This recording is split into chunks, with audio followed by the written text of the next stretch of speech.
தாய் தமிழ் உறவுகளுக்கு வணக்கம்.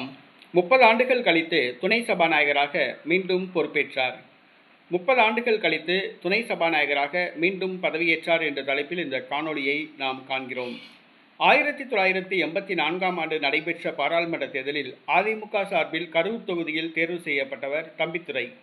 ராஜீவ்காந்தி 2வது முறையாக பிரதமராக பதவியேற்றார்.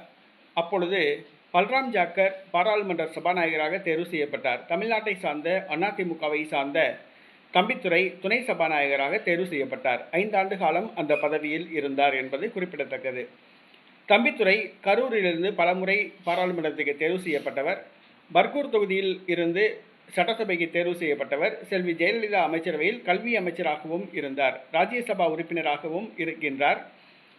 அவர் ஏறத்தாழ 30 ஆண்டுகள் கழித்து, அதாவது 2014ஆம் ஆண்டு நடைபெற்ற பாராளுமன்ற தேர்தலில் மீண்டும் கரூர் தொகுதியிலிருந்து வெற்றி பெற்றார். இந்த முறை நரேந்திர மோடி பிரதமராக பதவியேற்றார். அந்த பாராளுமன்றத்தில் துணை சபாநாயகராக மீண்டும் தம்பித்துரை பதவியேற்றார். ஏறத்தாழ 30 ஆண்டு காலம் கழித்து தம்பித்துரை பதவியேற்றார் என்பது குறிப்பிடத்தக்கது. பொதுவாக அரசியலில் இவ்வளவு காலம் இருப்பது ஒரு பெரிய விஷயம். 30-40 காலம் எம்எல்ஏ எம்பியாக இருப்பது பெரிய விஷயம்.